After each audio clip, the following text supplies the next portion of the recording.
से वितरण सीधे कृषकों के खाते में करने हेतु आज के बहुत बहुत शुभकामनाएं। आप माननीय मुख्यमंत्री जी को शुभकामनाएं। आपको भी सबको महाअष्टमी की शुभकामनाएं। देवी मां सब पर कृपा की वर्षा करे। सभी मित्रों को, बहनों भाइयों को शुभकामनाएं। धन्यवाद। का कष्ट करें।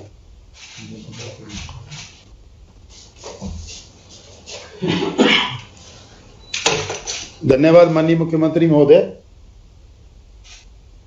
इस पश्चात मैं जिलों से कृषकों के चर्चा के संबंध में सर्वप्रथम कलेक्टर जिला विदिशा से निवेदन करूंगा कि वह श्री कठिनाइयां कभी कभी आती है, जैसे समय बाढ़ के बारे में आई। कुछ कठिनाइयां ऐसी होती है जो साल में कई वर्षों बाद आती, जैसे कोविड जैसी आई थी। लेकिन ये कठिनाई ऐसी है, बाढ़ की, अतिवृष्टि की, सूखे की, कि हर साल कहीं ना कहीं आती है। और इसलिए हमारी कोशिश ये है कि जनता पे जब संकट आए तो तत्काल पहली आवश्यकता होती है कि हम लोगों की जिंदगी बचाएं। क्योंकि मैं हमेशा कहता हूं, मध्य प्रदेश मेरा मंदिर है, उसमें रहने वाली जनता ही मेरी भगवान है, और उस जनता का पुजारी शिवराज सिंह चौहान है। और जब मुख्यमंत्री है तो हम सभी हैं, क्योंकि सरकारी कर्मचारी अधिकारी भी जनता की सेवा के लिए ही है। और इसलिए हमने मानसून से पहले योजना बना ली थी कि भगवान ना करे कहीं बाढ़ आए। पानी भी कई बार जरूरी रहता है, पानी अगर ज्यादा नहीं गिरता तो बांध नहीं भरते, हमारे तालाब खाली रह जाते, इसलिए पानी भी जरूरी है। अब इतना नाप तोल के तो गिरता नहीं है कि बिल्कुल उतना ही गिरे जितने में भर जाए, तो कई बार बाढ़ की स्थिति बनती है। हमने पहले ही तय किया था कि आपदा प्रबंधन की पूरी व्यवस्था करें। हमने पूरे प्रबंधन को, सरकारी जो हमारे कर्मचारी अधिकारी है, प्रबंधन तंत्र को चुस्त और दुरुस्त करके तैयार रहने के निर्देश दिए थे। और इसलिए जब संकट आया तो हम लोगों ने देखा, प्रशासन ने भी देर नहीं की, लेकिन मैं अपने जनप्रतिनिधियों को भी बहुत बधाई देना चाहूंगा। मंत्रीगण हो, विधायकगण हो, सांसदगण हो, संकट कहीं आया तो तत्काल पहुंच गए, और तत्काल पहुंच कर उन्होंने राहत और बचाव कार्यों में भी मदद की। और उनके कारण चिंता और बेहतर ढंग से हो सकी।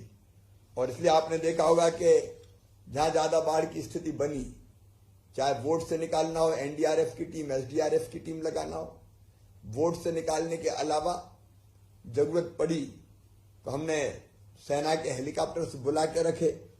और अगर कोई फंस जाए और वोट से ना निकाल पाए तो कैसे हम लिफ्ट कर ले उनको, उसका भी हमने इंतजाम किया। फिर राहत के शिविर, भोजन इत्यादि की व्यवस्था, उसके बाद फिर अस्थायी रहने की व्यवस्था, उसके बाद मलबा हटाने का काम, बाढ़ के बाद शुद्ध पेयजल, दवाइयां छिड़काव का काम, ये जितने भी काम होने थे ये हमने युद्ध स्तर पर करने के प्रयास किए। एक संतोष इस बात का है कि 19 जिलों में अतिवृष्टि के कारण भारी दिक्कतें आई, लेकिन हमने कोशिश ये की कि किसी की जिंदगी ना जाए, जान ना जाए। अब कोई नादानी के कारण पानी में घुस गया, मोटरसाइकिल निकाल दी या गाड़ी निकाल दी, ऐसी घटना जरूर हुई कि जिसके कारण कोई नहीं बच पाया, बह गया। लेकिन घिरे हुए लोगों में से गांव में पानी के कारण डूब के रह गया हो, ऐसी एक भी घटना नहीं हुई। ये मां की कृपा है। और हमारे प्रशासन ने भी, हम सब लोगों ने बहुत बेहतर काम किया। तो एक संतोष इस बात का है कि हमने कोई जिंदगी नहीं जाने दी। अब 19 जिले हमारे, विदिशा, सागर, गुना, रायसेन, दमोह, हरदा, मुरैना, आगरमालवा, बालाघाट, भोपाल, अशोकनगर, सीहोर, नर्मदापुरम, श्योपुर, छिंदवाड़ा, भिंड, राजगढ़, बैतूल और सिवनी, इन जिलों में नुकसान हुआ था, जिसका हमने सर्वे किया। हमने सर्वे में भी पारदर्शिता रहे, क्योंकि ये शिकायतें बहुत आती थी कि पटवारी ने इसका लिखा, उसका नहीं लिखा। फिर ये भी आवाज आ जाती थी कि इससे पैसे ले लिए तो लिख दिया, उसका नहीं हुआ। और हमने तय किया था कि 5 लोग, मतलब विभाग एक नहीं रहेगा, 3 विभागों की टीम जाएगी। और 3 विभागों में राजस्व विभाग भी था, कृषि विभाग भी था, और राजस्व था, कृषि था, और एक कौन सा था, पंचायत, ग्रामीण पंचायत और ग्रामीण विकास। तो 3 विभाग के लोग, फिर जनप्रतिनिधि भी साथ जाए। और जो सूची बने, हमने कोशिश की कि वो सूची पूरी की पूरी पंचायत भवन में चस्पा की जाए सर्वे की, ताकि किसी को आपत्ति हो तो वो आपत्ति देख के आपत्ति लगा दे, और अगर कोई छूट गया है या गलत नाम जुड़ गया है तो जनता के बीच में से ही निकल के आ जाए। मेरे लिए संतोष का विषय है कि बहुत ऐसी शिकायतें नहीं आई और सर्वे ईमानदारी से हुआ है।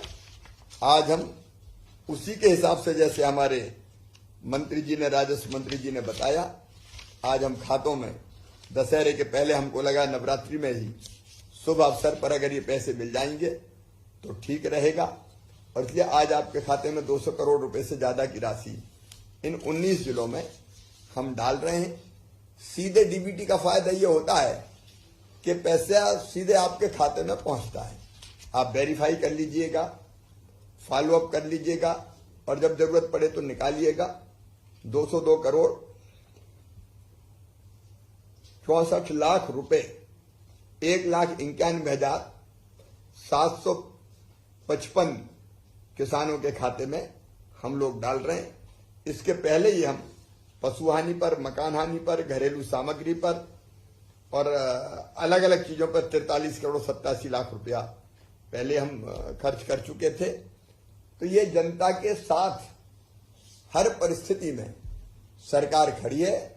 भगवान ना करे कोई संकट कभी आए, लेकिन आ भी गया तो उससे निपटेंगे। हम काहे के लिए, सरकार काहे के लिए।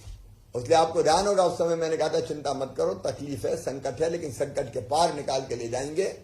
और इसलिए चाहे मकान का नुकसान हुआ, चाहे पशुओं का नुकसान हुआ, चाहे फसलों का नुकसान हुआ हो, हर एक में हमने राहत की राशि देने की व्यवस्था की है। आज आपके खाते में पैसा आया है। कार्यक्रम करके देने का फायदा ये होता है कि तत्काल पता चल जाता है कि अब खाते में राशि आ रही है, और आपसे बात भी हो जाती है तो एक आध चावल टटोल के देख लेते हैं कहीं कोई गड़बड़ तो नहीं है। खिचड़ी का एक चावल ही काफी है, और इसलिए 3 जगह मैंने बात भी की कि कोई गड़बड़ तो नहीं हुई। आप सबको एक बार फिर महाअष्टमी की बहुत बहुत शुभकामनाएं, दशहरे की भी एडवांस में शुभकामनाएं। दशहरे के बाद दिवाली आएगी, वो दीपावली भी आपके लिए शुभ हो। और एक जानकारी और दे रहा हूं, उज्जैन में महाकाल महाराज के मंदिर के बाहर प्रांगण में श्री महाकाल लोक का निर्माण हुआ है, जब भगवान शिव की लीलाओं को अलग अलग ढंग से दिखाया गया है, दर्शित किया गया है। 11 अक्टूबर को प्रधानमंत्री श्रीमान नरेंद्र मोदी जी लोकार्पण करने आ रहे हैं। मेरा आग्रह है कि अपने अपने गांव में शाम को 5 बजे 6 बजे लोकार्पण होगा। अपने मंदिर में आप भी दीपक जलाएं, साज सज्जा करें, भजन हो, पूजन हो, शंखनाद हो, घंटे घड़ियाल बजे, महाकाल महाराज आप पे कृपा की वर्षा करे। आपके यहां भी कार्यक्रम धूमधाम से होना चाहिए। 5 से 6 तक आप अपना कार्यक्रम करें और 6 बजे सीधे प्रधानमंत्री जी जुड़ जाएंगे तो हम उस कार्यक्रम से सीधे जुड़ जाएं। मध्य प्रदेश के लिए बहुत गर्व, आनंद और प्रसन्नता का विषय है कि हम उन्हीं की कृपा से श्री महाकाल लोक का निर्माण कर पाए हैं। आप भी इस कार्यक्रम से जुड़े, जो उज्जैन आ सके उज्जैन आए, नहीं तो आपके गांव में बैठ के इस कार्यक्रम को देखें। आपके साथ निर्वाचित जनप्रतिनिधि और बाकी सबके साथ साथ प्रशासन की टीम भी रहेगी। बहुत बहुत धन्यवाद। धन्यवाद माननीय मुख्यमंत्री महोदय जी। आदरणीय मुख्यमंत्री द्वारा विभाग के राहत राशि वितरण कार्यक्रम हेतु अमूल्य समय देने के लिए